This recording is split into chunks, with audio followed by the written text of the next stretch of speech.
Hello everyone, BLB here, and welcome to another episode of Endercraft. Well, I had a couple of things planned for today. One thing that's kind of always a side quest anymore is I've been trying to collect more and more heads to add to my collection in my basement. Ooh, I don't think I want to fall down there, but I seen a spider. Where'd he go? But anyway, I wanted to do a little bit of decorating with the mini blocks that we have. We can actually manipulate them using dyes. Like by manipulate, I mean we can change the size, we can move them around, scooch them up, scooch them down, rotate them. So like we could actually do some pretty cool things with it if we really put our minds to them. Oh, how do you get clear up there? But I had another project also which I wanted to take on in the Nether, but that's going to require a whole bunch of glass.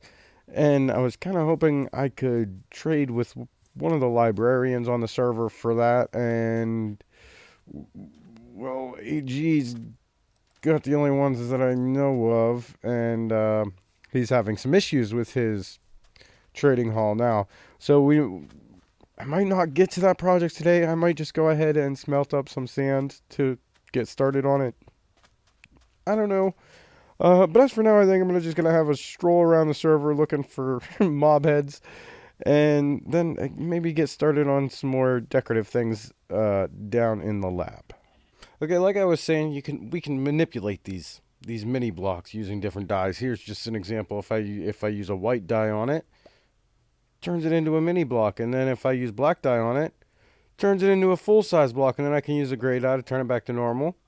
And then if I use a red dye on it, it'll align it, or it's supposed to. There we go. It aligns it with the block that it's sitting on, but I can also rotate it using different colored dyes. Depending on what dye I use, changes the axis. Some scooch the blocks, like these ones here. So I think I'm gonna take advantage of this and maybe decorate my storage system here a little bit using these mini blocks. I'm thinking I just like make them look like they're piled up in the corner or something. If I want this back, I can just crouch and oops. Supposed to crouch and break them. There we go. Uh, but I think I'm gonna like maybe try and make them look like there's some like piled up outside of each chest. I think that might look pretty neat. All right, here's what I've done. See, it's just subtle things, little details, but it just kind of looks like I was clumsily left some of the blocks lying around. I got lots of them here for stone, because I got so much stone, so it kind of piled it all up there. I don't know. I think this is really cool. It adds a little bit of character to the otherwise bland storage room. There's some other things I want to attempt to do with these things. The one area that I'm having trouble though is brown dye is how I get them to move in that direction, and I can't get brown dye. So like, well, you can see these ones I couldn't get all the way up against the chest, and like to get these ones on this side of the block, I actually had to place it on this block here and then scooch it over. But yeah, I'm finding my ways around it. It's just, it's making things difficult. And look at this! I got a mini crimson stem down here. Um, it's it's not perfect. It's really hard to like make this work. Uh, and I didn't really have any more blocks. I got one more, and I want to put them all out. I want to keep one of each type of mini block at least in the chest. But this is pretty cool. Maybe I gotta move this one up a little bit. I don't know. I suppose that's a little bit better. But I don't know. It's cool either way. There's like a miniature version of a crimson stem here. I want to do like a mushroom one over here. Although I don't have many mushroom blocks yet, but I know that it is possible to purchase them because, well, I saw them before, and that's what made me want to get a mushroom farm going. I didn't have the blocks to get them at the time, but now I'm prepared. But yeah, I don't know what else to do with these mini blocks as of right now. Well, I brought my bone block ceiling back a little bit, and I got like one area here which is kind of dark. I'm not really sure what to do about it either, because I don't want to run one cross beam like right there, although it would look alright because of the pillars there, but it looked kind of offset over here. And like, it's not that any of this is really symmetrical. Um, it just kind of fit it to the ceiling as it was. But I don't know, I still feel like an extra beam in here is going to be a little bit too much. Um, I don't know, I might leave just that one dark spot unless I can figure out a way to correct that. But it's still got all in this area to do. And I kind of want to like build up a few more things before I do, just in case I need to, reach to the ceiling with any of that stuff. Um, the sorting system, for one thing, like I do want to build in the back of this somehow. I haven't quite worked out how I'm going to do that yet, because obviously I can't put anything where the repeaters are, but I'm thinking maybe like, you know, pillar here and a pillar on the block I'm standing on, and then maybe just build like something up the center here, so that way it kind of like accents it and offsets it a little bit. I don't know. But, well, I guess that would only go up as high as the hoppers, huh? Yeah, see, like, I still haven't figured out how I'm going to do that. I definitely want to build it in the back of this, at least for the most part. Like, these parts are probably going to still stick out. But for now, I really want to get started on my nether project. And unfortunately, I don't think I'm going to be able to purchase the glass that I wanted to purchase to do that. I think I'm going to have to just smelt it. I did sort of figure out that it's going to be about 7 stacks of glass to get the job done. I think I got okay, a little bit more than 3 in here. I think I'm going to leave this 41 in here. Go smelt another 4 stacks of sand. I really don't want to do it because, I mean, sand is so limited. But there is still quite a bit of it still on the surface, I suppose. So, and this will be the site of my little project. And if you haven't figured it out yet, there's a blaze spawner in there. So, yeah, I figured why not build a blaze farm. I'm gonna have to clear some space here though.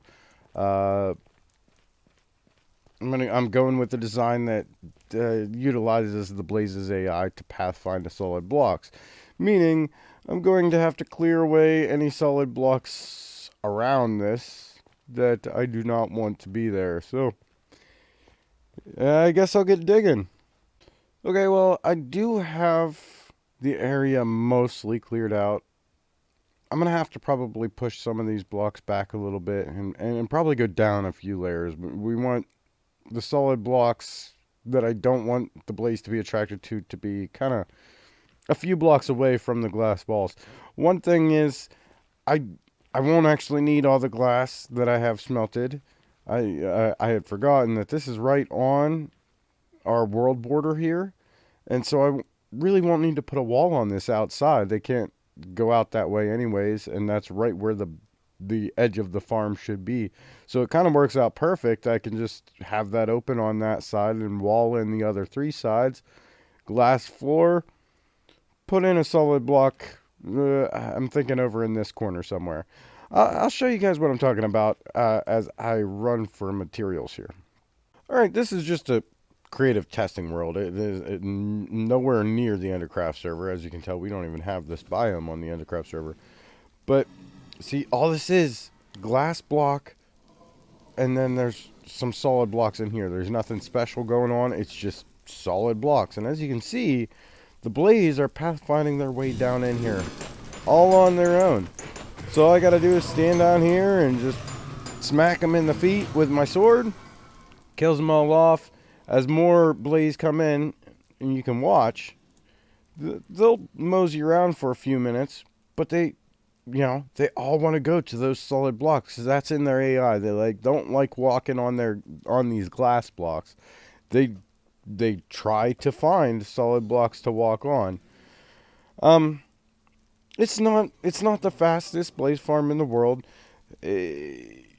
it would ordinarily be one of the cheapest, but being that we're on our limited world on Endercraft, I mean, the glass is a little bit expensive. But like I said there, I can save on at least one of these walls. Of course, I already smelted the sand, but I mean, that's 90 blocks off the list right there. Yeah, look at that. I mean, this is pretty reliable. A lot of times it requires more blaze to come in order to push the previous ones down into the slot. But it's like we don't really need hundreds of drops per hour for Endercraft. I mean, we're just gathering blaze, so... Well, I actually don't have any real reason to have it gather blaze at all. I just figured, if we need to craft potions or whatever, we want an easy way to get these things. I suppose we could use them as fuel as well, but yeah, now I need to get back on the Endercraft server and recreate this there. Alright, well, I got my glass box built up here. And, I'm going to have to build up the solid block a little bit more, I think. That's probably not nearly enough. And I might even still have to clear some of these solid blocks further away from the chamber. But I think I'm ready to let the blaze loose right now. I'm a little concerned on how this is going to go. I don't want to fall down into... I don't want to fall down into there, but I kind of want to get this glowstone. I suppose we can trade for glowstone, so if I lose some, it's not a huge deal. But I'm going to try and retrieve it anyway. Oh, I got that one. Got that one. Yep, and we got blaze. I was afraid that was going to happen.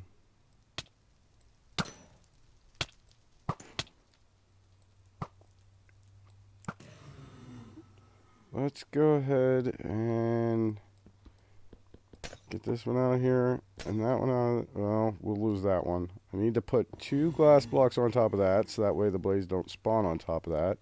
And if they were not seeing me, they would be just falling down.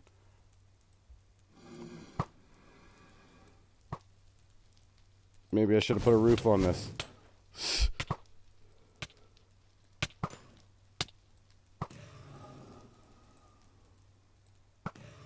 Okay. I gotta get my jack-o'-lanterns out of there. And those few blocks. Drop down. Okay. Now let's see if they pathfind. They should pathfind. Like I said, I might need to put in some more solid blocks down here. That's probably going to make a difference. But I'm out. I'm out of these ones. I suppose I could fill it in with other solid blocks, but I kind of wanted to go with the smooth stone to indicate that, hey, these blocks are important. They don't seem to be pathfinding. I did do this just a tad bit different than I did it in my testing world, so I don't know. It might need adjustments to work properly. And again, like I said, I might just need to get rid of some of these blocks around the outside of it, so that way these are the closest solid blocks they can find. Okay, so I must have made a mistake. These guys are not pathfinding, and there's a million of them. I think I realized what I did. Like, in my testing world, I had this whole chamber 1 block over, basically. So they were, like, pushing each other into a doorway. Whereas here, they're kind of not even letting themselves fall down into my little trap here. I'm not sure what to do about that. Now there's a million of them up there. I will most certainly die if I open that thing up. I gotta figure out a way to, I guess, scooch all this over without getting completely slaughtered by these guys. Alright, this is out of control. I mean, some of them are finding their way down in there, but it's not nearly working as efficient as it did in my testing world. I might need to rethink this whole plan. I don't know. We're getting... If I had to go underneath it for all these blaze. Well, I'm running out of ground down here. If you have a look. Yeah, there's a pretty deadly drop right beneath me. So if I have to go down underneath it to continue building this thing so they funnel towards the center or something like that, I don't know if I'm gonna have enough room to do it. I don't understand why they're not pathfinding here, but they did pathfind in my testing world. I mean, it seems like they're slowly working their way down in there, but like, clearly it's not efficient enough if there's this many just kind of hanging out up here, and I don't know what to do to get them down into my trap. Well, I tried like relogging and things like that. It seems like a lot of them are drawn to this world border here, and I think that might be interfering with their pathfinding a little bit.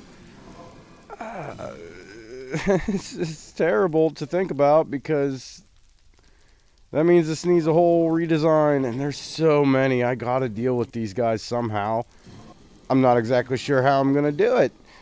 Like, if I fell in there, I would die instantly, I'm sure. They are slowly finding their way into this chamber, but it's like there's just so many now. Like, their pathfinding can't even really keep up with it. I'm hoping maybe I can clear some of them out this way, but well, I guess it is going a little bit faster. I don't know. It's a little bit rough to have this many though on the server.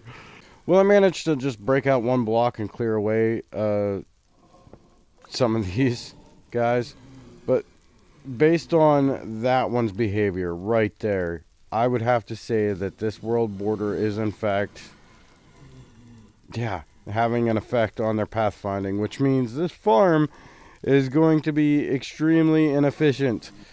I am going to need to redesign this somehow. I know there's a couple designs that draw them straight down. I think Prowl has one that kind of funnels them in the middle. I might be able to do something with pistons, but with the world border being right here, that doesn't really give me a whole lot of room for the redstone, so I don't know about that. A little tricky. A little bit of a tricky situation. I